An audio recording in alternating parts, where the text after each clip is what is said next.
거짓 없으신 성실하신 그 사랑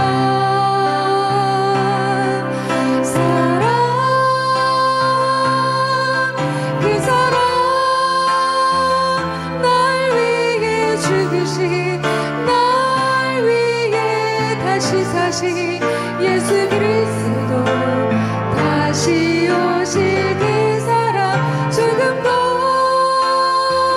생명도 천사도 하늘의 어떤 권세도 끊을 수 없는 영원한 그 사랑 예수 영원한 그 사랑 예수 영원한 그 사랑 예수 영원한 그 사랑 예수 영원한 그 사랑 예수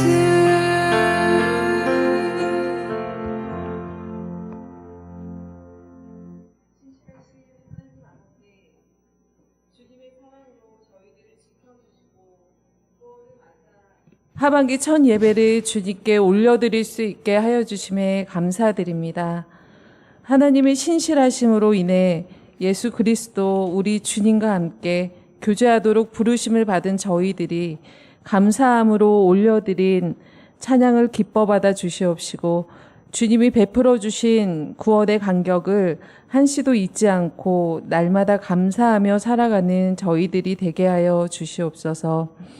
하나님 아버지, 여호수아가 하나님의 성막 앞에 거하며 믿음의 눈으로 약속의 땅을 보며 그 땅을 차지할 수 있었던 것 같이 저희도 하나님 앞에 코람데오의 삶을 살며 이 땅에 하나님 나라를 이루게 하여 주시옵소서. 이를 위해 선두에서 하나님의 말씀을 대적하고 마지막 때의 창조의 질서를 파괴하려고 하는 세상에 하나님의 말씀을 담대히 선포하며 주님 나라 이루시는 귀한 서윤아 목사님을 보내주심에 감사드립니다. 목사님께서 말씀 전해주실 때에 하나님께서 목사님에게 부어주신 아버지의 마음을 저희에게도 부어주시옵시고 목사님이 사역을 지치지 않고 감당하실 수 있도록 영육간의 강건함을 더하여 주시옵소서. 오늘도 기도하며 예배를 섬겨주신 지체들에게 하늘의 신령한 복을 더하여 주시옵시고 저희를 죽기까지 사랑하신 구원자 예수 그리스도의 이름으로 감사하며 기도 올리옵나이다. 아멘.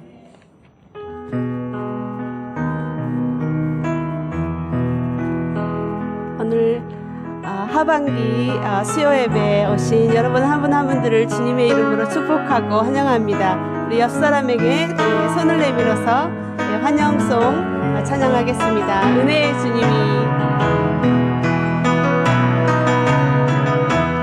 은혜의 주님이 당신을 축복하고 사랑의 주님이 함께 하시네. 은혜의 주님이 당신을 축복하고 사랑의 주님이 함께 하시네. 네, 환영하고 축복합니다. 네, 광고 말씀 드리겠습니다. 하반기 인덱스 바이블은 김철희 목사님께서 기도하시는 중에 성막의 은혜를 나누기를 원하는 마음을 주셔서 먼저 성막으로 큰 은혜를 받게 되겠습니다.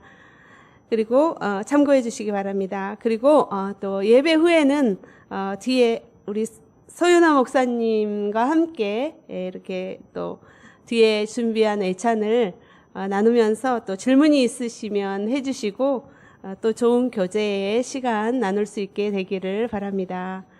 이상입니다.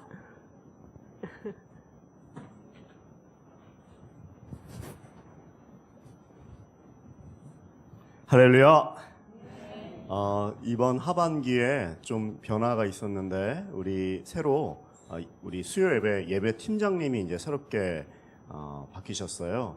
새로 세워주셨는데 아까 기도해 주신 김은실 우리 예배 팀장님입니다. 한번 큰 박수로 격려와 박수 해주시면 좋을 것 같습니다. 네.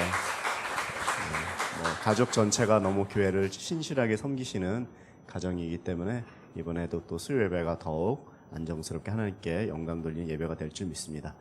사석그 바로 우리 서윤화 목사님을 소개하겠습니다. 베이비박스의 이종락 목사님께서 그 베이비박스에 저희들 깊은 은혜를 주셨고 또 목사님이 그 다음에 이제 주제가 어떻게 보면 되게 큰 주제일 수 있는데요.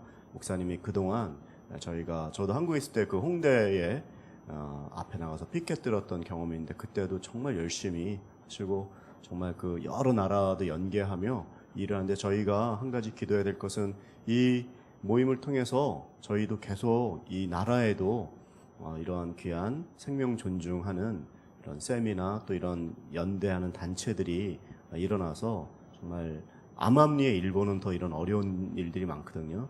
그래서 우리 목사님을 통해서 도전받고 그런 일이 이루어질 수 있도록 그리고 가시기 전에는 목사님 설명하시겠지만 40일 그 기도 책자도 저희들에게 주셨는데 아직은 지금 한국어밖에 없어서 죄송한데요.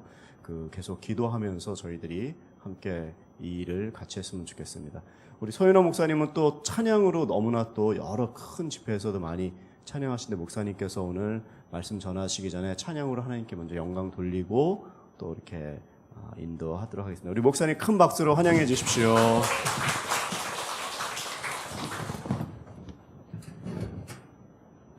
제가 불러드릴 곡은 제가 직접 작사 작곡한 곡이고요. 이사야서 57장 15절 말씀이에요. 주님의 부드러운 회개가 담긴 구절인데 제가 너무 은혜를 받아서 이제 곡으로 만들게 됐습니다. 제가 태아 생명을 위한 사역을 하다 보니까 어쩔 수 없이 또 교회에서 이제 설교도 하는데요. 교회 내에도 그 낙태 유경험자들이 많잖아요. 산하 제한 정책 때문에 윗세대부터 많이 있는데 제 세미나나 설교가 어려우실 수 있잖아요. 안 그래도 이제 경험이 있다면 그렇지만 하나님의 마음은 우리를 위로하시고 또 회개하고 돌이키는 자들을 위로하시고 또 회복시켜 주셔서 또 하나님의 그 마음으로 또 생명을 위해서 나아가게 하시는 게 주님의 뜻이기 때문에 주님의 부드러운 회개의 콜링을 또 이렇게 설교나 세미나 전에 항상 먼저 합니다. 근데 제가 이제 찬양 사역이 주가 아니라 아름다운 피켓 제 사역이 주가 되기 때문에 노래를 많이 못하네요. 감안해서 들어봐 주시면 감사하겠습니다.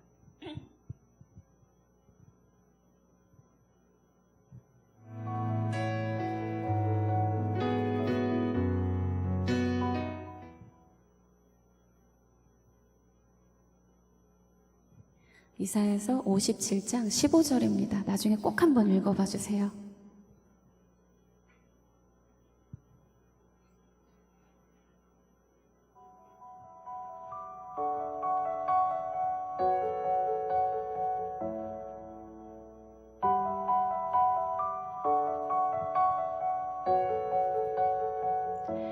주는 피로 높고 거룩한 곳에 있으나 겸손하게 그를 바라는 자들과 함께니 낮은 자의 마음에 용기를 심어주고 회개하는 상한 마음을 아물게 하시네.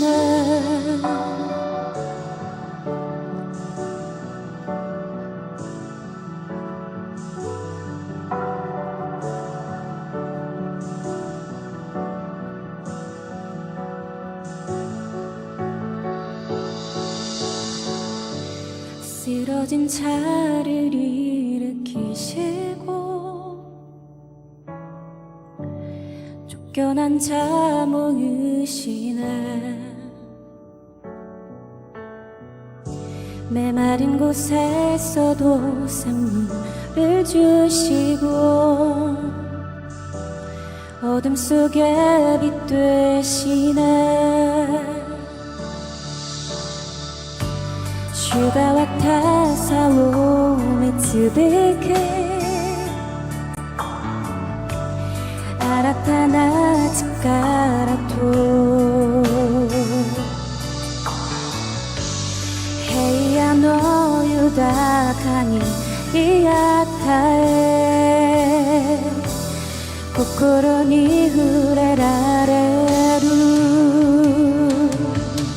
幸せなる高みによられ謙遜なものと共におられる低いものに勇気を与え悔いた心を癒される幸せなる高みによられ謙遜なものと共におられる低いものに勇気を与え悔いた心を癒される乾くものよここに来てのない正しいだけの恵みを求めよう貧しいものよ主の御前に来たら近くに来て憐れみ求めよう幸せなる高みによられ謙遜なものと共におられる低いものに勇気を与え悔いた心を癒される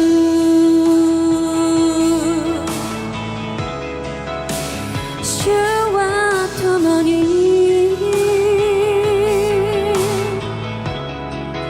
私を抱いて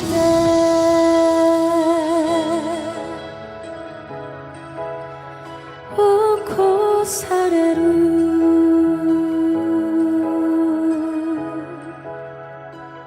네 감사합니다.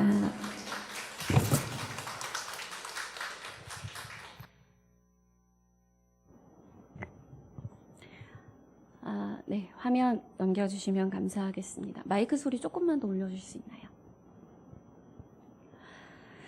네, 가사 하나 틀렸습니다. 네.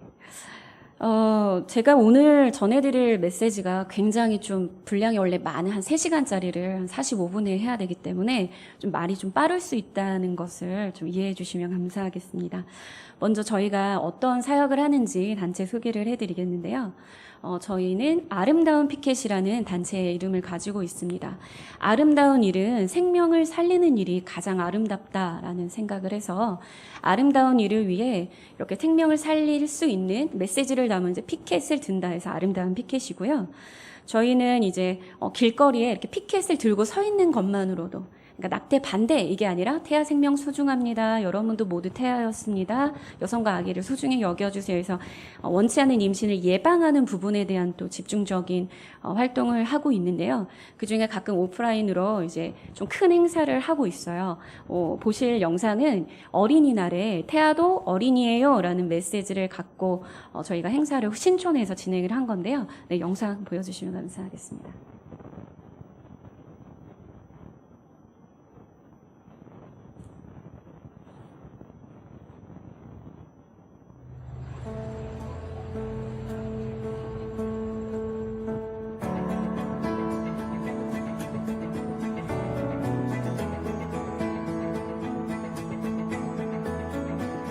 아름다운 피켓은 이 어린이날에 우리 태아들을 소중히 생각하는 태아들을 우리만큼은 기억하고 그들의 존엄성을 이야기해주고 시민들에게 태아 때부터 과학적으로, 윤리적으로 소중한 인간의 존엄성의 인생이 시작된다라는 것을 저희가 알려줘야겠다라고 생각을 했습니다.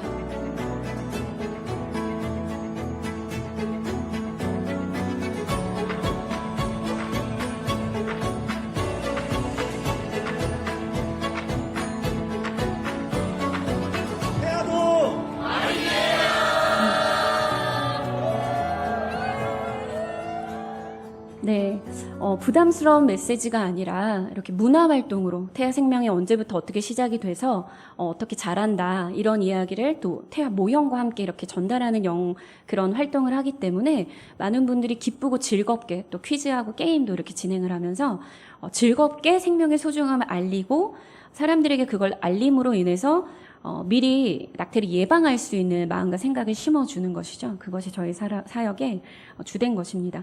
또 저희가 이제 포리베 창작 동요 대회라고 태아 생명을 위해서 이렇게 많은 동요 노래를 이제 대회를 해서요 음원으로도 발매했는데요. 그 중에 한 곡과 영상을 또 보시도록 하겠습니다.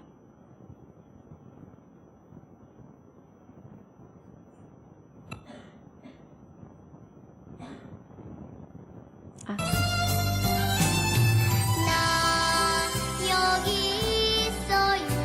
포근한 엄마 품에 네, 10주 정도 된 태아입니다. 지금 숨 쉬고 있어요. 나 태어나서 어린이가 되고 나 자라나서 어른이 되죠. 나 빛이 될까요? 나 꿈이 될까요? 소중한 나 꼭 지켜주세요.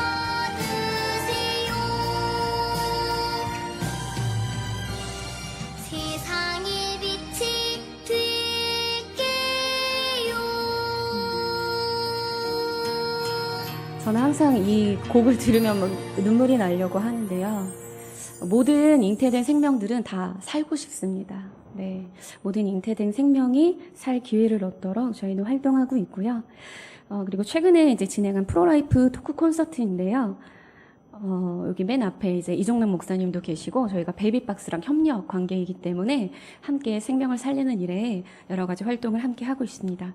저희는 유튜브 채널 포리베라는 채널을 운영하고 있는데요. For Little Baby를 줄여서 포리베라는 채널인데 여기에 그 아까 보셨던 것처럼 태아들의 발달 과정의 영상이라든지 그리고 저희의 활동 영상 그리고 미국에서는 한 50년 동안 이런 활동을 많이 한 단체들이 많이 있어요. 그래서 그분들이 이제 만드는 어떤 영상 자료들을 또 저희가 번역해서 올리고 있습니다.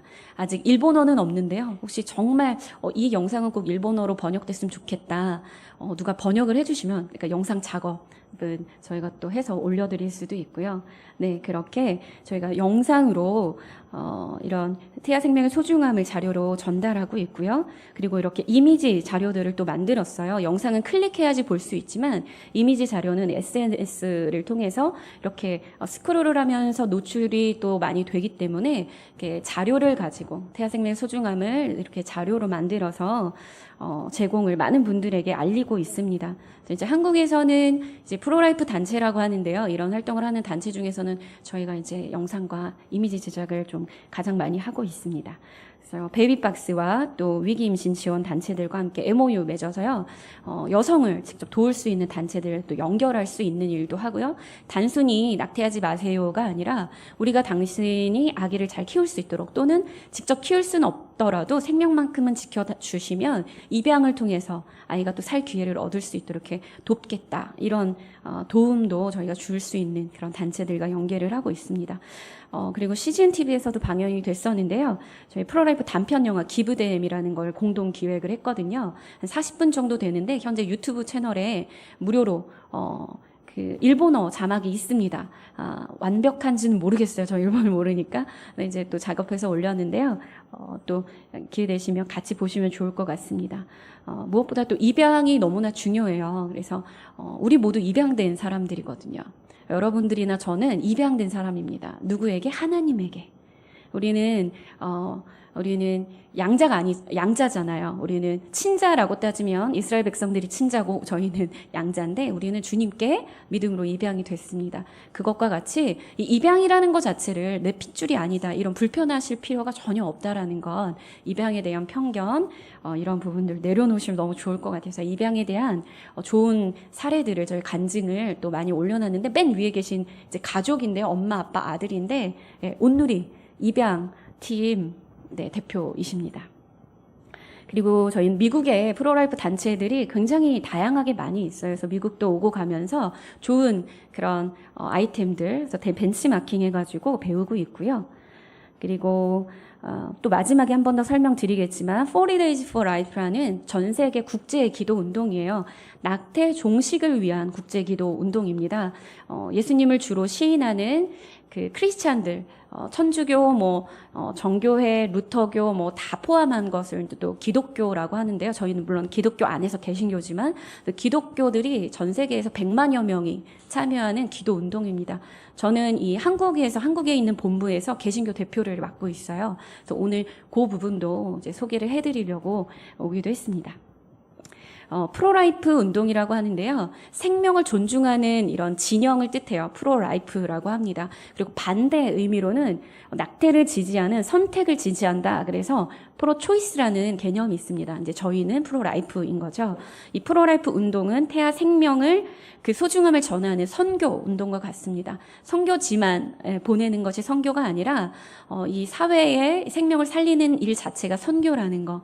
이것은 지금 세상을 향해서도 저희가 선교를 해야 되지만 교회에도 이 부분에 대해서 모르시는 분들이 너무나 많기 때문에 교회도 저희가 선교 대상으로 삼고 있습니다. 언제부터 인간인가라고 고민을 해보신 적이 있으신지 모르겠어요. 먼저 영상을 잠깐 하나 보겠습니다.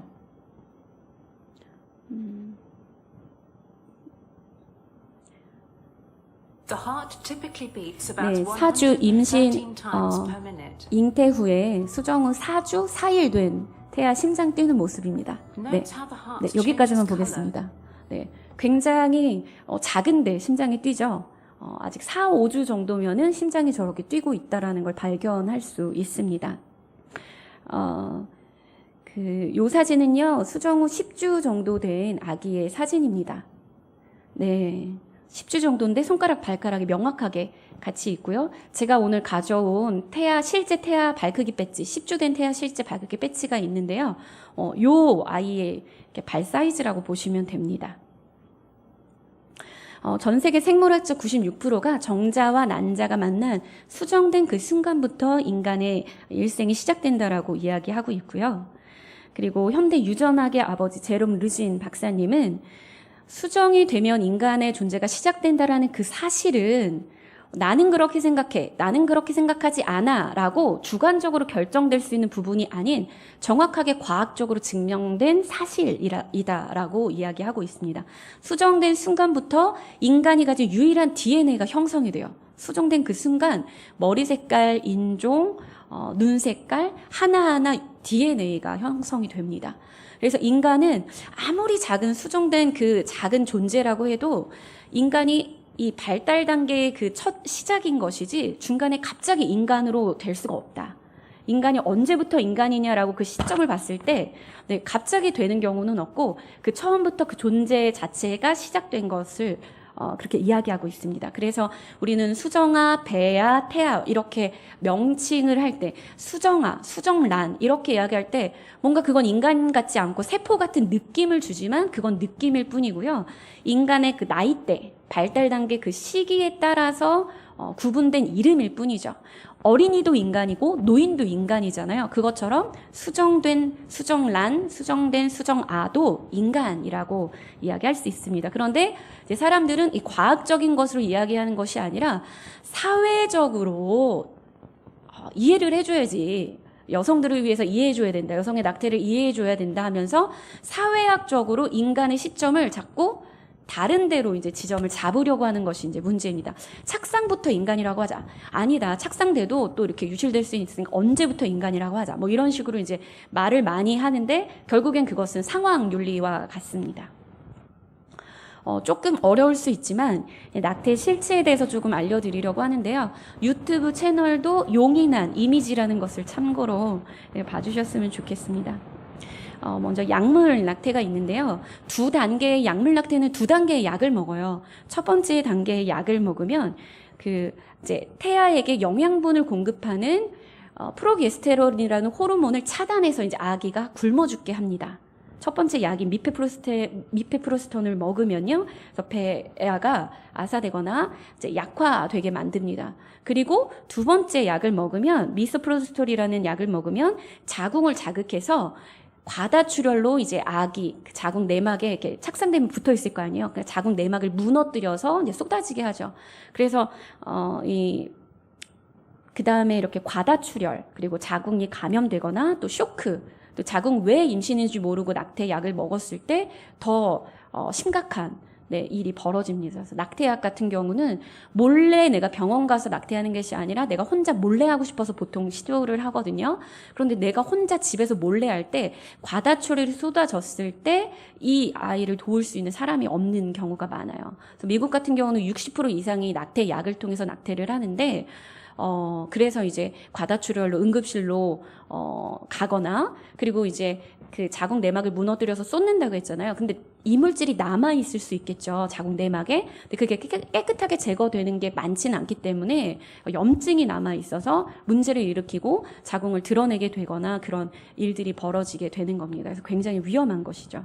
근데 뭐 한 가지 중요한 이야기는 첫 번째 약을 먹고 두 번째 약 먹기 전에 빨리 가서 산부인과에서 프로게스테론을 차단했던 프로게스테론 호르몬을 처방을 받으면 살릴 수 있어요. 그래서 첫 번째 약 먹은 다음에는 살릴 수 있습니다. 그래서 이런 활동을 또 하면서 이렇게 낙태를 돌이키고 싶은 사람들의 이 미국 같은 경우는 이제 긴급 연락망이 있어요. 그래서 저 낙태약 첫 번째 약 먹었는데요. 취소하고 싶어요. 그러면은 빨리 가까운 병원을 알려줘서 처방받게 합니다. 그렇게 해서 살린 사례도 굉장히 많습니다. 그래서 미국은 되게 다양한 단체들이 움직이고 있기 때문에 이런 전문적으로 그런 일들도 하고 있습니다. 근데 이제 약물 낙태를 하면 쏟기 때문에 변기에 쏟습니다. 그러면 이렇게 아까 10주 된 태아 모형을 저희가 봤잖아요. 그 약간 실제 같은 그게 이제 눈에서 이렇게 보이는 거예요. 양막에 쌓인 요만한 아기가 이제 변기에 쏟아진 것을 목격하는 충격적인 심리적, 정성적으로 충격을 받을 수 있는 것이죠. 그럼 또 어떻게 하나요? 물을 내리겠죠. 그러면 그게 하수구로 들어가고 그 수돗물이 정화는 되겠지만 다시 우리가 먹는 수돗물로 공급된다는 사실입니다. 그래서 미국은 이제 수돗물을 가지고 수돗물이 오염되고 있다. 그래서 이제 낙태학의 문제점을 또 얘기하는 분들도 많이 있고요. 그리고 초기 단계의 임신 단계는 약물 낙태 또는 이렇게 흡입 낙태를 합니다. 그래서 이렇게 흡입기 들어간 아기들이 조각조각 들어가 있고요. 중기 정도 됐으면 이제 조금 컸기 때문에 이렇게 뜯어냅니다. 그리고 머리 같은 경우는 크기 때문에 깨서 이렇게 끄집어냅니다. 여기 보면은 태반이 붙어 있잖아요. 그것들도 이렇게 긁어내요. 그러니까 자궁이 얇기 때문에 자궁벽이 얇기 때문에 이제 아기가 클수록 늘어나잖아요. 근데 그 자궁벽을 이렇게 긁으면서 뜯어낼 때. 그러니까 아기는 자연 유산을 하면요, 몸이 자연스럽게 아기를 이렇게 배출시켜요. 그런데 딱 붙어있는, 살려고 하는 딱 붙어있는 애를 억지로 자궁을 벌리고 억지로 뜯어낼 때 무리가 당연히 생기겠죠. 그래서 낙태를 많이 할수록 임신율이 떨어지는 거고요. 여성의 몸에도 문제가 많이 생기고 여러 가지 많이 여성에게도 좋지 않다는 것이죠. 이렇게 조각을 맞춰보면서 자궁이 남은 것이 없는지 살피는데요. 어떤 연구진은 그렇게 얘기하더라고요. 낙태를 했을 때 이런 이물질을 통해서 암이 발생을 한다. 그래서 임신 후기 같은 경우는 너무 크기 때문에 이렇게 조각조각 못하고요. 양수나 아기에게 독극물을 주사해서 죽인 다음에 분만 방법으로, 출산 방법으로 이렇게 아기를 꺼집어냅니다. 낙태 산업 비즈니스가 있습니다. 낙태로 돈을 벌기 때문에 사실 낙태를 하는 거예요. 산부인과에서 낙태를 하는 산부인과에서 수입의 70%가 낙태입니다. 그래서 돈 때문에 낙태를 할 수밖에 없는 거예요. 제가 아는 분은 낙태를 하지 않기 위해서 산부인과 의사인데 낙태를 하지 않으니까 돈이 안 되잖아요. 그래서 피부과로 전향하셨습니다. 네, 그렇게 낙태가 굉장히 많은 돈을 가져다 준다는 거죠. 낙태 약물 그리고 낙태된 태아를 가지고 몰래 연구소에 팔아요. 낙태된 태아를 어떻게 파냐면 머리는 얼마, 신장은 얼마, 간은 얼마 이렇게 해서 부위별로 판매를 합니다. 네. 그래서 이것이 적발이 됐어요. 미국 같은 경우는 이런 활동을 하는 사람들이 많기 때문에 다 적발합니다. 저희는 그걸 가지고 이제 영상을 번역해서 알려주는 거죠. 실체가 이렇다. 그래서 저희 나라에서는 이런 일이 이제 생기지 않을 수 있도록 미리 예방하는 차원에서 이제 영상을 만드는데요. 그래서 이 불법 낙태와 이 시술이 이제 법원까지 이제 올라갔어요. 재판이 있었어요. 불법 낙태 정황을 이제 프로라이브 단체가 폭로를 해서요. 그래서 그 재판 가운데 최소 5만 건의 낙태 시술 경험이 있는 산부인과 의사를 이제 증인으로 이렇게 초청을 했는데요. 이분이 한 얘기가 뭐냐면 저들은 그 태아를 심장 뛰는 채 태어나게 하기 위해, 그러니까 싱싱한 태아를 팔기 위해, 그렇게 이해하시면 돼요. 싱싱하게 팔기 위해서 여성의 몸에 굉장히 무리 가는 시술을 했다. 여성은 이렇게 마취되어 있잖아요. 그래서 눈 감고 그냥 눈 뜨는 것밖에 없어요. 내 몸에서 어떤 일이 벌어졌는지 모릅니다. 그런데 여성에게, 예를 들자면 싱싱하게 꺼내려면 어떻게 하겠어요? 자궁을 더 벌리겠죠.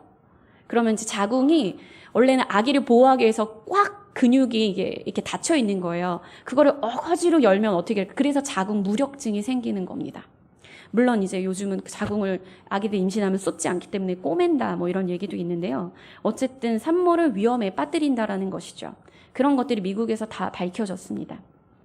그리고 이제 동물의 피부에 인간의 피부를 이식하거나 여러 가지 비윤리적인 실험에 쓰이고 있습니다. 성경이 말하는 태아에 대해서 좀 얘기를 해보려는데요. 시편 139편 16절을 보면 나의 형질이 갖추어지기 전부터 주님께서 나를 보고 계셨다라고 말하고 있습니다. 그리고 예레미야 말씀을 보면은 모태에 짓기 전에 알았고 배에서 나오기 전부터 구별되었고 그리고 선지자로 세웠다라고 얘기하시는데요. 이것을 어떻게 볼 수 있냐면 모태에 지어지기 전에 이미 하느님의 곁에서 있던 영혼이 이 세상으로 부르심을 받는 겁니다. 그리고 사명의 삶을 사는 것이죠. 그래서 주님이 사명의 삶을, 하나님 나라를 이루어라, 사명의 삶을 줘서 보냈는데 수많은 잉태된 아기들이 죽어가고 있는 것입니다. 네. 시편의 말씀 중에 또 이런 말씀이 있는데요. 그들은 또한 귀신들에게 자기의 아들, 딸들을 제물로 바쳐서 무죄한 피를 흘렸으니 이는 가나안의 우상들에게 제물로 바친 그들의 아들, 딸이 흘린 피였습니다. 그래서 그 땅은 피로 더러워졌습니다. 가인이 아벨을 쳐 죽였을 때 땅이 호소하고 땅이 저주를 받죠. 무죄한 피의 흘림은 이 땅을 굉장히 저주를 받게 합니다. 무죄한 자의 피 흘림. 그래서 가장 악한 죄, 하나님이 가장 미워하시는 죄를 저는 우상숭배 중에서, 우상숭배를 하나님께서 가장 미워하시는데요. 우상숭배 방법 중에는 여러 가지가 방법이 있어요. 음란한 행위, 그리고 음란한 행위를 해서 아기가 태어났을 때 자녀를 불에 바치는 것이죠. 이렇게 저 밑에 이제 불을 떼는 거예요. 저게 금속으로 만든 우상인데요. 손 밑에 불을 떼서 뜨겁게 달군 다음에 이제 아기를 올립니다. 그렇게 태워 바치는데요. 이것에 있어서 유다의 왕 중에 가장 악한 왕, 북이스라엘 왕 중에서는 아합이 가장 악했는데요. 남유다에서 가장 악한 왕은 저는 이제 므낫세 왕이라고 합니다. 므낫세 왕은 왜 가장 악했느냐라고 얘기했을 때 므낫세 왕 때문에 유다의 멸망을 하나님께서 말씀하셨거든요. 므낫세는 국가적 인신 제사를 드렸기 때문입니다. 열왕기하를 보면 므낫세는 자기의 아들들을 불살라 바치는 일도 했다. 역대 왕들 중에서 자기의 아들을 바쳤다라고 언급된 건 므낫세뿐이고요. 그리고 열왕기하를 보면 므낫세는 유다로 하여금 나 주가 보기에 더 악한 일을 하도록 잘못 인도하는 죄를 지었다. 그러니까 유다로 하여금 잘못 인도했다가 뭘까요? 죄 없는 사람을 많이 죽인 것. 바로 인신제사를 자신만 한 것이 아닌 다 같이 하자 이렇게 한 거예요. 그래서 예루살렘이 이 끝에서부터 저 끝에 이르기까지 죽은 이들의 피로 흠뻑 젖어 있다. 그러니까 낙태가 대한민국에 만연하기 때문에 한라에서 백두까지 죽은 이들의 피가 흠뻑 젖어 있다라고 이해하시면 됩니다. 근데 므낫세의 죄로 유다의 멸망을 하나님께서 말씀하셨는데요. 주님께서 유다에게 쏟으시려던 그 불타는 진노를 거두어들이지 않으셨다. 이거는 뭐냐면 므낫세 왕 다음에 요시야 왕이 성전을 또 새롭게 개혁하고 말씀으로 다시 예배를 다시 세우는 아주 좋은 일을 했어요. 그럼에도 불구하고 내가 유다를 멸망시키기로 한 걸 거두지 않을까요? 왜? 므낫세가 나를 경노하게 했기 때문에 라고 언급이 되어 있습니다. 그리고 더욱이 죄 없는 사람을 죽여 예루살렘을 죄 없는 사람의 피로 가득 채운 그의 죄를 주님께서는 용서하실 수 없으셨다까지 말씀을 하고 계세요. 이만큼 악한 죄고 하나님께서 참지 못하시는 죄라고 할 수 있습니다. 우리가 생각하는 악한 죄는 살인이라고 생각을 하잖아요. 근데 살인 중에서 악한 거는 가족을 살인하는 것, 가족 중에서 가장 어린 존재를 살인하는 것, 그 모든 조건들이 바로 이 낙태라고 할 수 있습니다. 그런데요, 하나님은 역시 하나님이십니다. 저 같으면 정말 용서를 하지 않을 것 같은데 회개하는 므낫세를 결국엔 하나님은 용서하십니다. 어떤 므낫세냐면 회개하는 므낫세. 역대하를 말씀을 보면은 므낫세는 고통을 당하여 주 하나님께 간구했습니다. 므낫세가 바벨론으로 끌려가서 고통을 받으니까 하나님께 겸손히 기도를 했어요. 그랬더니 주님께서 그 기도를 받으시고 간구를 들어주셔서 예루살렘으로 다시 돌아오게 하셨대요. 그제서야 므낫세는 주님만이 하나님이시라는 걸 깨달았다. 네, 제가 아까 찬양했던 메시지랑 사실 비슷한 맥락이 있습니다. 근데 이사야서 말씀이, 이사야서 57장 15절 말씀이 사실 이 므낫세의 시대를 좀 보여주는 말씀이기도 해요. 그래서 므낫세를 보면서 이사야가 생각을 했을 것 같다라고 저희가 생각을 하는 게, 그럼에도 불구하고 회개하고 돌아오는 자들을 하나님께서는 받으시고, 제가 은혜를 받았던 구절은 회개하는 상한 마음을 아물게 해준다는 거예요. 우리는 보통 회개하면 주님이 용서하시지 정도까지만 생각을 하잖아요. 요 마이크로 할까요? 이 마이크로 할까요? 회개하면 보통 용서하신다 이렇게까지만 보통 생각을 하는데, 하나님께서는 회개하는 자들의 상한 마음을 아물게 해준대요. 왜냐하면 죄를 지으면요 내 영혼이 상합니다. 그런데 내가 아니야, 이런 건 죄 아니야, 다들 이렇게 하는데 뭐 하면 양심이 무뎌지죠. 무뎌지면은 상처 안 받은 것 같지만 사실 다 남아 있거든요. 그런데 하나님은 이 죄를 지은 상한 마음을, 회개하는 자들의 상한 마음을 아물게 해주시는 분이십니다. 그래서 제가 이사야서 57장 15절 말씀을 굉장히 좋아하는 거고요. 그리고 다들 잘 아시는 말씀처럼 예수님께서 가늠하다 잡혀온 그 여인에게 이렇게 말씀하시죠. 나도 너를 정죄하지 아니하노니 가서 다시는 죄를 범하지 말라. 많은 분들이 왜 정죄해요? 주님도 정죄하지 않는데. 맞아요. 우리는 정죄하면 안 돼요. 하지만 죄는 죄라고 진리가 말을 하고 있습니다. 네. 요즘은 이것은 죄입니다 라고 죄가 죄인 것을 알려만 줘도 왜 정죄하냐고 해요. 죄가 죄인 것을 알려주는 거는 내가 아니라 내가 정죄하는 것이 아니라 진리가 죄를 죄되게 하는 것이거든요. 진리가 죄를 죄라고 얘기하는 거예요. 그런데 많은 분들은 이제 감정적으로 왜 나한테 정죄해요 이렇게 얘기하는데 그렇지 않습니다. 진리가 정죄를 하는 것입니다. 하지만 정죄하지 않아요. 예수님도, 우리 사람도 사람을 정죄할 자격이 없습니다. 예수님은 회개하는 자들을 회복시켜 주시길 원하셔서, 그래서 다시는 죄를 범하지 말라라고 말씀하시는 거예요. 왜냐하면 죄의 종이 되는 것이 그들에게 가장 괴로움이고 거기에 얽매이면 평안을 누릴 수 없기 때문에 다시 죄를 짓지 말라라고 얘기하는 건 하나님이 결벽증 때문에 죄 짓지 마 이렇게 하는 것이 아니라 우리를 위해서, 너희들이 죄를 지으면 너희들이 평안하지 못하고 너희들이 죄의 종이 되기 때문이야. 하나님은 죄 짓지 말라고 하는 게 하나님을 위해서가 아닌 우리를 위해서라는 것 우리는 기억해야 합니다. 이 세상의 나라의 기준은요 계속 변해요. 변하는 기준, 변하는 문화, 변하는 윤리, 변하는 법. 낙태 안 됩니다 했다가 요 정도까지 됩니다. 이 정도까지도 됩니다. 이렇게 만상 낙태까지 됩니다. 이렇게 세상이 바뀌고 있어요. 저는 그것을 무질서라고 합니다. 하지만 하나님의 나라는요 변치 않습니다. 하나님의 나라의 기준, 문화, 윤리, 법은요 변치 않기 때문에 질서인 거예요. 근데 많은 크리스찬들이 어떤 말씀은 지키고 어떤 말씀은 지키지 않습니다. 저는 그것은 진정한 크리스찬이 아니라고 생각해요. 제가 이 사역을 하면서 이야기를 할 때 어쩔 수 없는 낙태가 있잖아. 강간 임신이든 어떤 임신이든 어쩔 수 없는 게 있잖아 라고 얘기해요. 강간 임신을 당하더라도 너무 안타까운 일이고 우리가 그 여성을 위해서 돕고 눈물로 함께 기도하고 이런 부분들이 필요하지만 그렇다고 그 임신된 아기가 괴물이거나 세포거나 그렇지는 않거든요. 어떤 이유로 임신되었든 간에 그것이 하나님의 형상을 가진 소중한 창조된 하나님의 형상이라는 것은 변치 않습니다. 근데 우리는 이 변치 않는 진리를 가지고 하나님의 도우심을 구하고 주님의 지혜를 구해야 하는 것인데 그게 너무 어려운 거예요. 막 생각도 안 해봤고 이런 건 너무 어려워. 어떻게 그거를 우리가 어떻게 할 수 있어. 네, 그렇게 생각하기 때문에 어쩔 수 없는 낙태가 있는 거야 라고 타협해 버리는 것이죠. 그렇지만 우리는 항상 하나님의 진리는 하나님의 기준을 우리가 바꾸는 것이 아니라 우리가 그 기준에는 못 미쳐요.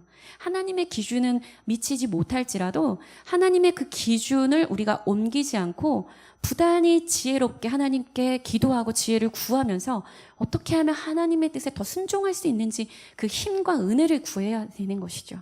완벽할 수 없지만. 그래서 죄라는 것이 그거잖아요. 정확한 그 표적을 벗어난 것이 죄잖아요. 그런데 우리가 부족하지만 정확한 하나님의 진리의 표적을 끝까지 따라가는 것이 순종입니다. 부족하지만. 그런데 이 기준을 바꾸면 죄가 되는 것이죠. 대청덕 신부님이 말씀하신 거는 넘기도록 하겠습니다. 저희 나라가 인구 대비 선교사 파송률이 1위예요. 또 온누리에서도 많이 보내셨죠. 너무 자랑스럽습니다. 네, 아시아 지역의 크리스찬 비율도 굉장히 높죠. 하지만 인구 대비 낙태율도 1위입니다. 이것이 공존하고 있어요. 여러분, 이 교회에서 살인과 그 성령 체험이 공존한다. 너무 말이 안 되죠. 네. 그런 아이러니함을 우리는 보이지 않는 하나님을 믿고 있지만 실제적으로 일어나는 이 일에 대해서는 되게 감각이 무뎌져 있습니다. 전 세계적으로 4,200만 명이 낙태로 사망하고 있습니다. 나라 하나가 없어지는 매년 나라 하나가 없어지고 있는 거예요. 흡연음주, 암, 전염병으로 인한 사망을 다 합쳐도 낙태로 인한 사망을 넘지 못합니다. 보통 이제 대한민국을 기준으로 그럼 얼마가 낙태되냐 정확한 통계가 없어요. 어떤 분은 하루 3,000명, 그리고 어떤 쪽은 하루 100명 이렇게 얘기를 하는데요. 최소 수백 명으로 볼 수 있습니다. 저희가 이렇게 살아가는 세상 가운데 이제 여기 약은 낙태 약물을 뜻하고요. 가위는 이제 낙태하는 그 부분을 뜻하는데 우리가 아무리 복음의 씨앗을 이 땅 가운데 뿌려도 이 땅이 어떤 땅인가요? 죄 없는 자들의 피로 흘려진 저주받은 땅에 땅이 썩었는데 아무리 좋은 씨를 뿌리면 열매가 날까요? 그렇지 않습니다. 그러면 정말 지혜로운 농사꾼이라면 어떻게 해야 될까요? 네, 땅을 정화시키는 것부터 먼저 해야겠죠. 그래서 저는 제가 이 사역을 해서가 아니라 이 사역은 우리 모두가 동참하면서 땅을 정화시키는 것을 함께 해야 하는 사역이다라고 저는 말씀드리고 싶습니다. 네, 천하보다 귀한 한 영혼을 구원합시다라고 교회에서 이제 얘기를 하잖아요. 그렇지만 교회 안에 조용히 낙태되는 것에 대해서는 이제 모르고 있다라는 걸 보여드린 거고요. 사실 오늘 제목은 지극히 작은 자보다 더 작은 자, 지극히 작은 자를 섬기는 지극히 작은 자에 대한 제목을 말씀을 드렸는데요. 이런 생명을 살리는 일, 이번 올해 온누리 표어가 길과 진리와 생명이잖아요. 그래서 너무 감사해요. 생명이 들어가서 너무 감사한데 예수 그리스도께서 길과 진리와 생명이 되시는데 저는 저 문구를 보면서 이런 생각이 들었어요. 우리가 가야 할 길은 진리를 가지고 생명을 살리는 것이다. 근데 생명을 살리려면 여러분들이 보통 전도를 생명을 살린다. 생명축제하면 다 전도만 하거든요. 그런데 이 사람을 전도하려고 했는데 이 사람이 죽었어. 그럼 전도를 못하죠. 수많은 생명들이 죽어가고 있는데 태어난 사람만 전도하려고 하는 그것이 아닌 죽어가는 사람도 살려서 전도하자. 이런 생각들이 우리가 상식적으로 좀 있었으면 좋겠습니다. 그러기 위해서 우리가 실천해야 될 것은 지극히 작은 자보다 더 작은 자가 되어야 하는 것인데요. 첫 번째로 지극히 작은 자보다 더 작은 자가 되는 것이 무엇일까? 에베소서 3장 8절을 보면 바울이 이렇게 이야기했습니다. 모든 성도 중에 지극히 작은 자보다 더 작은 나에게 이 은혜를 주신 것은 측량할 수 없는 그리스도의 풍성함을 이방인에게 전하게 하시려고 나를 부르신 건데요. 바울과 같이 뛰어난 사람이 없잖아요. 그런데도 불구하고 바울이 왜 나는 지극히 작은 자보다 작은 자라고 했을까? 예수님을 팔아서 그런가? 예수님을 핍박해서 그런가? 예수님 믿는 사람들을 잡아서? 그거는 예수님의 제자들도 예수님을 배신한 건 마찬가지죠. 바울은 누군가와 나의 신앙과 열심을 비교해서 내가 큰지 제가 큰지 이런 개념이 아니라 하나님 앞에 나는 한없는 죄인이라는 죄인 인식이 있던 사람입니다. 네, 하나님 앞에 나는 완벽히 죄인이구나. 이 죄인된 인식이 강하게 기본으로 깔려 있는 그 겸손함이 깔려 있었기 때문입니다. 그래서 누구와 비교하고 내가 이 정도면 괜찮지. 신앙생활 이 정도 하고 이 정도 헌신하면 괜찮지. 이런 수준이 아니라 오직 표대를 향해서 하나님께서 원하시면 달려나아가는 그런 바울이 될 수 있었던 거는 시작이 내가 그 누구와 상관없이 하나님 앞에 가장 큰 죄인이구나. 죄인 중에 괴수라고까지 이야기를 했죠. 그렇기 때문입니다. 그래서 바울은 자기가 죄인 된 것을 철저히 인정했고 내가 완벽한 죄인이라 내가 나를 구원할 수 없고 나에게는 정말 소망이 없네? 그렇기 때문에 어떻게 해요? 하나님을 전적으로 의존하게 되는 것입니다. 하나님으로 전적으로 의존하게 되면요. 하나님의 음성이 들리게 돼 있어요. 내 생각, 내 계획대로 사는 것이 아니라 전적으로 하나님을 의존할 때는 하나님의 음성이 들릴 수밖에 없습니다. 내 것이 없기 때문에. 아무 소리, 내 마음과 생각에 아무 소리도 남겨지지 않은 공간에 하나님의 음성만 들리는 것처럼. 그럼 하나님의 음성이 들리면 뭐가 이루어질까요? 순종할 수밖에 없게 되는 것입니다. 네.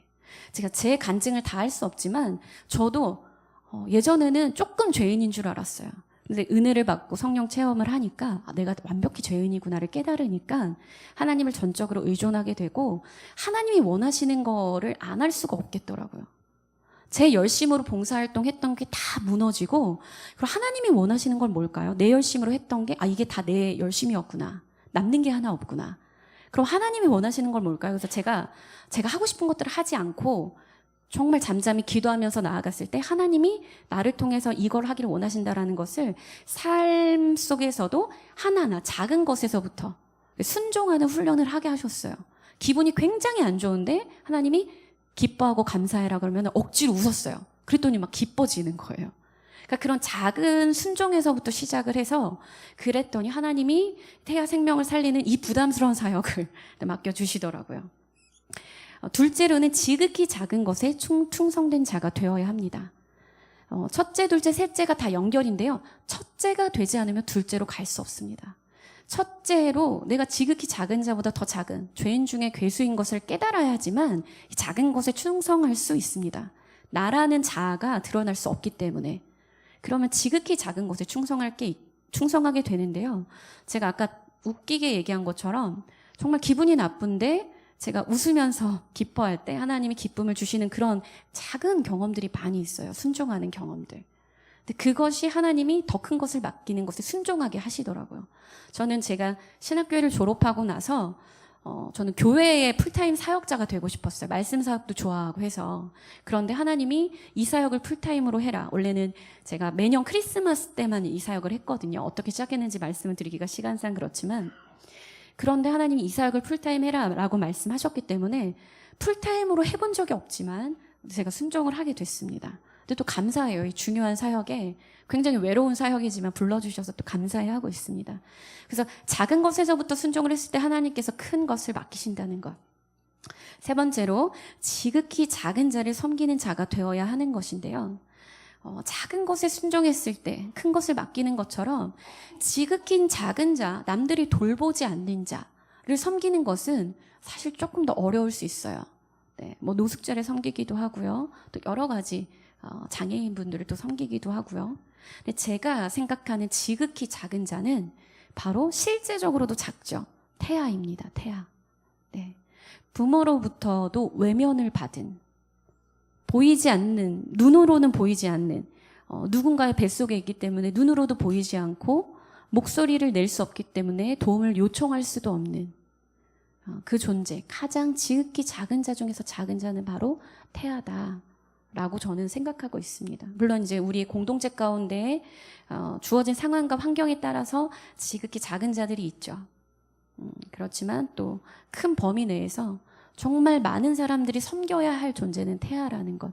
왜냐하면 이들을 섬기는 사람이 진짜 없거든요. 네. 마태복음 말씀을 보면 예수님께서 말씀하셨습니다. 내가 진실로 너희에게 이르노니 너희가 여기 내 형제 중에 지극히 작은 자 하나에게 한 것이 곧 내게 한 것이니라. 이 지극히 작은 자 하나에게 냉수 한 그릇 주는 것도 주님께서 결단코 상을 잃지 않을 거라고 말씀하시죠. 그리고 99마리의 양을 두고 한 마리 잃어버린 양을 찾아가는, 네, 그것이 바로 주님의 마음입니다. 많은 분들이 제가 이 사역을 하면요, 왜 여성들은 생각 안 해요? 이렇게 이제 질문을 해요. 전 그럴 때마다 하나님의 시선이 막 생각이 들면서 네, 되게 마음이 아프고 눈물이 많이 나거든요. 어쩔 수 없잖아요. 왜 어쩔 수 없이 선택하는 여성들에게 뭐라고 하나요? 전 여성들에게 뭐라고 한 적이 없어요. 생명의 소중함을 전하는데 태아 생명은 소중합니다. 수정부터 인간이 시작됩니다. 이런 걸 알리는 것만으로도 왜 여성들을 정죄해요? 이래요. 그것이 아닌데. 근데 제가 그럴 때 또 크리스찬들이, 믿는 사람들이 그렇게 얘기할 때 마음이 너무 아파요. 저는 그 여성도 안타깝지만 그 뱃속에서 죽음의 위기 가운데 두렵고 떨린 그 아기를 저는 같이 생각하거든요. 사람은 크기로 정할 수 없잖아요. 이 안에 가장 작은 갓난아기가 있다면 저희는 아마도 그 갓난아기를 가장 많이 배려할 것입니다. 그렇죠. 그런데 똑같이 오히려 배려를 받는 아기들이 있음에도 불구하고 보이지 않는 존재라는 이유만으로 여성은 소중하지만 그 뱃속의 아기는 나는 모르겠다. 이런 생각이잖아요. 근데 하나님은요, 뱃속의 아기도 이 여성도 둘 다 소중하거든요. 네. 중요한 것은 여성과 아기 두 사람 다 위할 수 있는 정책도 필요하지만 교회가 어떻게 하면 이 여성들을 도울 수 있을까? 여성들이 생명만큼은 지킬 수 있도록 우리가 무엇을 할 수 있을까? 그래서 미국에서는 많은 분들이 이 여성들에게 나만 주세요. 우리가 입양할게요. 이렇게 얘기하는 사람들이 많아요. 그래서 크리스찬들이 입양을 많이 해야 합니다. 네, 입양에 대한 편견을 거두고 입양을 정말 많이 해야 합니다. 입양할 사람이 없는데 나아요 라고 아무도 말 못해요. 네, 내가 책임질 수 없기 때문에 어쩔 수 없는 낙태니까 뭐 어쩔 수 없지 하고 오히려 낙태를 옹호하는 사람들이 돼버리는 것이죠. 이렇게 지극히 작은 자 하나에게 곧 나에게 한 것이다. 네, 그 태아를 변호하는 것이 저는 예수님을 향한 헌신이라고 생각을 합니다. 그래서 제가 외롭습니다. 진리를 얘기할 때 진리를 거부하는 이제 크리스찬들을 만나게 되면 그게 외로운 것 같아요. 주님이 얼마나 마음이 아파실까? 진리를 거부해서 그런 생각이 많이 들었는데요. 그래서 이제 우리는 기도를 해야 하는 것입니다. 기도. 어떤 기도를 해야 하나? 물론 우리가 평상시에도 기도를 하고 있지만 40 Days for Life라는 전 세계 국제 기도 운동이 있습니다. 이 기도는 어떤 것을 위해서 기도하냐? 낙태 종식을 위해서 기도합니다. 미국에서 시작됐고요. 뒤에 이제 사진을 보여드리면 이렇게 미국 텍사스에서부터 시작이 됐습니다. 이렇게 피켓을 들고 생명의 소중함을 알리는, 우리는 낙태가 끝나기를 기도합니다라는 피켓과 그런 여러 가지 또 다른 메시지들도 이제 같이 놓고 기도해요. 미국은요, 낙태 클리닉이 있습니다. 그래서 낙태 클리닉에서 이 피켓을 들고 기도하면서 또 실제적으로 낙태하려고 온 여성들을 조심스럽게 우리가 도와줄게요. 낙태하지 않고 아기를 키울 수 있도록 도와줄게요. 또는 생명만큼은 지켜주니 우리가 입양할게요. 이렇게 운동을 하는 단체와 크리스찬들이 많이 있어요. 미국은 이런 운동이 역사가 한 50년이 됐거든요. 그래서 이런 활동을 많이 합니다. 그래서 미국에서부터 시작이 돼서 유럽과 많은 전 세계에서 100만여 명의 성도들이 기도를 하는데요. 1년에 공식적으로 2차례 진행을 합니다. 40일간 기도를 하는 것이고 아침 9시부터 저녁 9시까지 하거나 또 어느 지역에서는 24시간 기도하는 경우도 있어요. 보통은 낙태 클리닉 앞에서 기도를 하는데 한국은 낙태 클리닉이 별도로 없기 때문에 산부인과가 많은 번화가 위주에서 이제 길에서 합니다. 길에서. 비가 오나 눈이 오나 이렇게 조용히 피켓을 들고 평화적으로 기도를 합니다. 네, 그런 거를 한국에서 시작이 됐는데요. 전 세계 64개국에서 100만여 명의 기도자들이 함께 같은 기간, 같은 기도 제목으로 기도를 하는데요. 24시 이렇게 지구가 돌잖아요. 전 세계에서 100만여 명이 같은 주제의 기도를 날마다 하는 거예요. 네, 매일매일 기도의 내용이 바뀝니다. 40일간 매일매일 기도문이 좀 달라지는데요. 근데 그날엔 전 세계에서 그 주제를 가지고 기도를 하는 거예요. 하나님이 얼마나 기뻐하실까요? 네, 이런 기도의 운동이고요. 그래서 생명을 살리는 기도 운동은 말씀드린 것처럼 클리닉과 산부인과 등이 많은 지역에서 오프라인 길 위에서 한다라는 건 낙태하려던 여성이 마음을 바꾸도록 또 기도한다는 것이죠. 또 개인 또는 교회 또 현장에서 기도하는데 지금 한국에서는 이제 명동에서 서울 한 군데에서만 일단 시작을 했어요. 근데 부산도 있고 여러 지역이 있잖아요. 우리는 멀어서 못 가요. 이렇게 끝나면 너무 아쉬우니까 제가 이제 기독교 대표로 개신교 대표로 섬기고 있기 때문에 이제 기도 책자를 보내드리고 PDF 파일로 또 보내드리면서 현장에 못 오시더라도 기도해 주세요. 40일간 쭉 기도해 주세요라고 제가 이제 요청을 드리고 있습니다. 그래서 이 일본까지 와서 요청을 드리는 거예요. 40일간 기도해 주십사. 그래서 제가 한 20여 권 정도 기도 책자도 가지고 있고 또 이제 기도 파일도 전달해 드릴 수 있습니다. 그렇게 저희가 피켓을 들고 하는데요.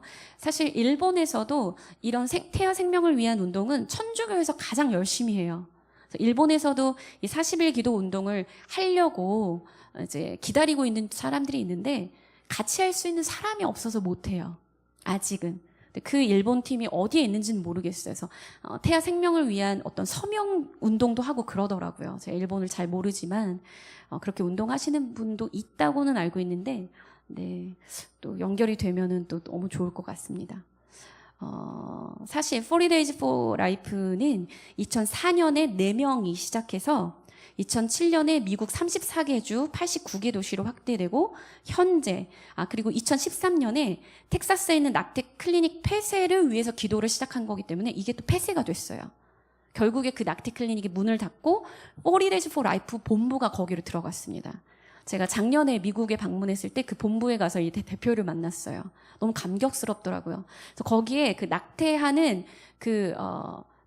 병원 낙태하는 의료실 있죠. 그걸 그대로 남겨놨어요. 보도로. 그래서 거기도 다 이제 구경시켜주고 낙태가 어떻게 이루어지는 것들 보여줬는데 현재 69개 국가에서 9천여 개의 도시 그리고 100만여 명이 동참하고 있습니다.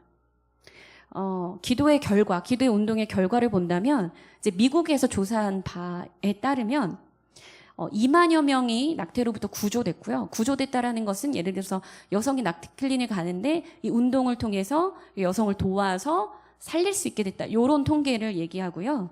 130여 개의 낙태 지원센터, 낙태 클리닉에 폐쇄가 됐고요. 그리고 낙태 시설 종사자들을 다른 직업으로 바꿔주겠다. 이런 또 운동을 해요. 그래서 직업을 바꿔줘요. 그러니까 사실 찝찝하잖아요. 돈 때문에 하는데 다른 걸 하면 또 좋잖아요. 그래서 그렇게 바꿔주는 것도 하고요. 2021년에 한국에서 시작이 됐는데요. 오늘의 교회가 적극적으로 참여해 주셨고요. 네, 이렇게 좀 다양한 이제 저희가 만든 피켓 디자인이기도 한데 다양한 디자인으로 또 저희도 이렇게 길에서 기도책자 가지고 기도하고 있습니다. 그래서 2021년부터 시작해서 2023년 가을 행사 앞두고 있고요. 포스터고요. 네, 피켓 디자인 이렇게 대형 피켓 세워놓고 또는 들고 이렇게 작은 피켓은 또 이렇게 들고 저희가 캠페인을 진행하고 있습니다. 그래서 보시면은 생명은 가장 첫 번째 인권입니다. 낙태 없는 세상을 위해 기도합니다. 생명을 선택해 주세요. 우리 모두 태아였습니다. 이런 식으로 정죄하는 문구가 아닌 것들을 사용하고 있습니다. 마지막으로 이제 다시 한번 정리를 드리고 싶습니다. 이런 생명을 살리는 일을 할 때 가장 중요한 건 우리 자신이 하나님 앞에 온전히 죄인인 것을 인식하면서 지극히 작은 자보다 더 작은 존재이다 라는 인식이 가장 중요하고, 그래서 주님의 은혜를 전적으로 주님을 의존하면서 작은 것에 충성하게 되면서 이렇게 지극히 작은 자들, 내가 안 해본 일이지만 또 약간 부담스러울 수 있을 것 같지만 하나님의 마음을 받아서 또 섬기는 자리로 나아갈 수 있을 거라고 생각합니다. 네, 이 부분 기억해 주시면서 여러분들이 어떤 단계에 있는지 모르지만 신앙이 이렇게 하나님을 전적으로 의존하는 여러분들이 되시기를 축복하고 축복합니다.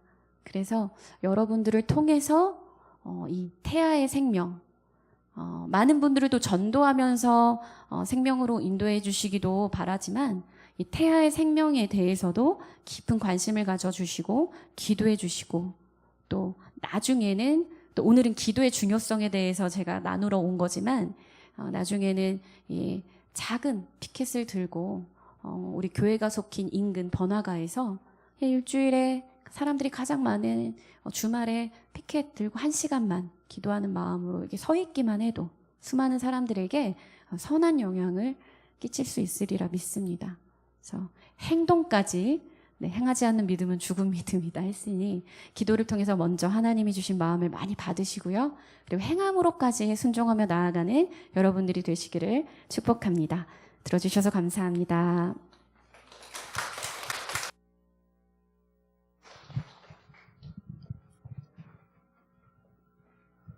우리 혹시 강사님께 특별히 질문 사항이 있으신 분은 질문 받아도 되죠? 네, 혹시 질문하실 분 계세요?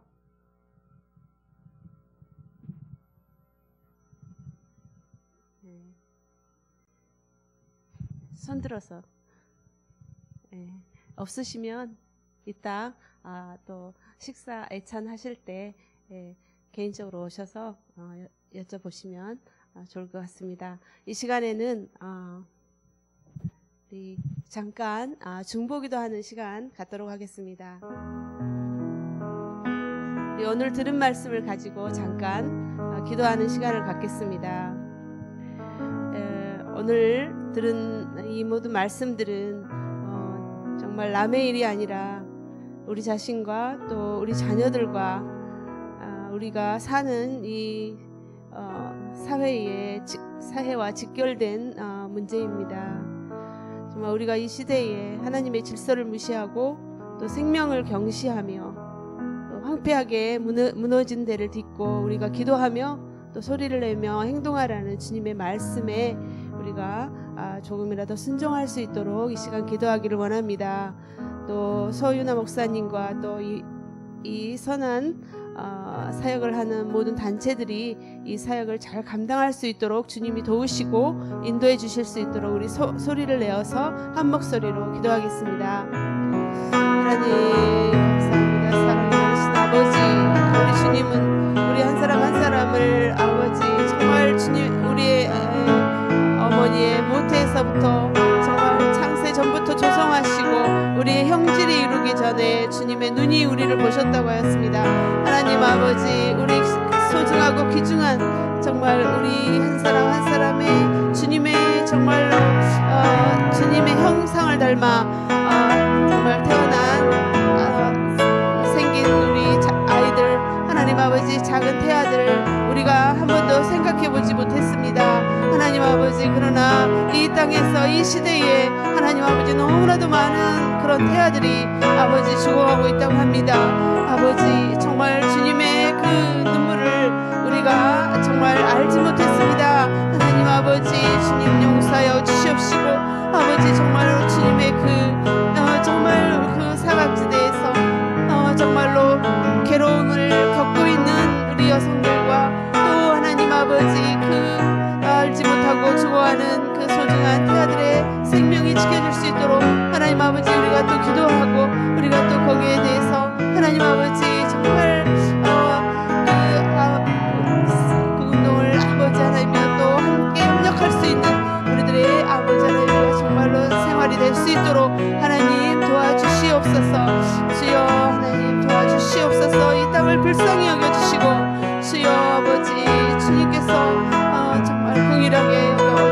주시옵소서. 한 생명이라도 하나님 아버지 정말로 무단한 이 정말 가지 아니하고 하나님 아버지 정말로 이 주님께서 보내신 아버지의 그 뜻을 받들어 아버지는 잘 아버지 하나님이여 정말로 살 수 있도록 하나님 생명을 아버지 하나님 보호하여 주시고 아버지 하나님이여 그 생명 보호 아버지 하나님 선한 영향력에 우리가 함께할 수 있는 그런 인도함을 허락하여 주시옵소서. 주님 감사합니다. 시간에 한 가지 더 기도하겠습니다. 저희 교회에서는 9월 23일에 니시키노하마에서 세례식이 있습니다. 7분의 영어 예배팀과 또 이번에 3분의 새가족분들이 세례를 받게 됩니다. 그동안 태풍 등 관계로 연기되었던 이 세례식이 어려움 없이 진행될 수 있도록 잘 준비될 수 있도록 그리고 우리 이 한 분 한 분들이 정말 옛 사람은 죽고 새 사람으로 다시 본어게인하는 새 창조의 삶을 살아갈 수 있도록 우리가 이분들을 위해서 함께 기도하겠습니다. 세례식을 위해서 기도하겠습니다. 하나님 감사합니다. 주님께서 정말 우리들을 아버지 하나님 사랑하여 주셔서 아버지 교회에 또 정말 세례자들을 주님 세례를 받을 수 있도록 인도하여 주신 것 감사합니다. 그동안 정말 여러 사정으로 세례식이 될 수 없었지만은 이번 아버지는 기회를 통하여 하나님 아버지 정말로 이 열 분의 한 분 한 분들이 정말 주님께서 불쌍히 여기셔서 정말 하나님의 정말 옛사람이 죽고 새사람이 되는 그러한 아버지 하나님이여 정말 회개의 영과 또 아버지 하나님 기도의 영을 부어주시고 아버지는 잘 준비할 수 있게 하여 주시옵시고 다시 아버지 하나님의 새 사람으로 예수 그리스도를 중심으로 한 아버지 하나님의 교회를 중심으로 한 새 사람으로 다시 태어날 수 있도록 새 창조의 삶을 살 수 있도록 하나님 도와주시옵소서. 하나님 아버지 정말로 그분 한 분들을 지켜주시고 정말로 귀하고 귀한 한 영혼 아버지 하나님이여 이 교회를 통해서 아버지 하나님이여 세례를 받게 될 때에 하나님 아버지 주님께서 축복하여 주시고 하나님 주여 그들의 삶을 통하여 또 많은 아버지 하나님이여 영혼들이 또 그들을 통하여 하나님 앞에 오게 되는 역사가 일어날 수 있도록 하나님 도와주시옵소서. 주님 감사합니다. 자비로우신 주님 감사합니다. 오늘 하반기 수요 개강 예배로 또 귀한 우리 소연아 목사님을 이곳에 보내주셔서 귀한 말씀을 듣게 하시니 감사합니다. 그동안 우리가 정말 관심 없이 지나쳐버리고 또 소홀히 한 이런 이 시대에 가슴 아픈 현실을 듣고 보게 하셨습니다. 하나님 아버지 정말 이제는 우리가 정말 무책임하고 또 생명을 경시하는 일들을 더 경계하게 하시고 또 예방하게 하시고 또 어쩔 수 없이 벌어져 버린 결과들에 대해서 우리가 정말 손가락질하거나 무관심하는 것이 아니라 함께 품고 기도하며 또 주님과 함께 우는 주님의 마음을 품을 수 있도록 도와주시옵소서. 하나님 아버지 우리 수요 예배 또 하반기 기간에도 정말 수요 예배를 통해서 주님이 놀랍게 일하실 것을 기대합니다. 우리가 정말 주님의 뜻과 비전에 동참하여 정말 하나님의 선한 열매들을 많이 맺는 그러한 기간들이 될 수 있도록 인도하여 주시옵소서. 이 모든 것 주께 올려드리며 살아계신 예수님 이름 받들어 기도합니다. 아멘.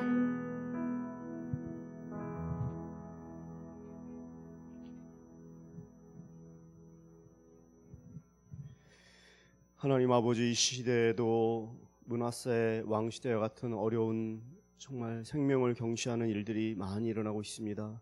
교회 안에도 성령 충만을 얘기하고 또 한켠에서는 생명을 빼앗는 어려운 상황 가운데 있습니다. 주님 그러나 저희도 오늘 이 말씀 듣고 정말 하나님 기뻐하는 일 앞에 한 사람 한 사람이 무엇이 선한지 하나님이 기뻐하는 일인지를 잘 깨닫고 자기의 자리로 돌아갈 수 있도록 다시 한번 우리의 마음을 또 우리의 신앙을 붙들어 주시옵소서. 이 어려운 시대에 이 귀한 사역을 감당하고 있는 프로라이프 우리 귀한 서유나 목사님에게 외롭지 않도록 사람도 주시고 동역자도 붙여주시고 재정도 주시고 또 그 사역을 통하여 놀라운 하나님의 영광이 드러나게 하여 주시옵소서.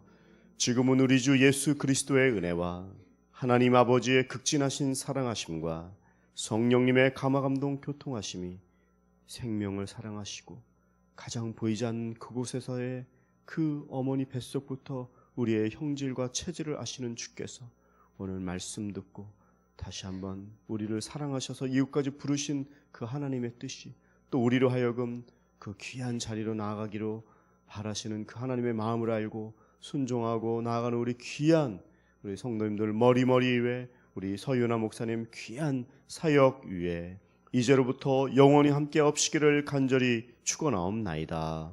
아멘.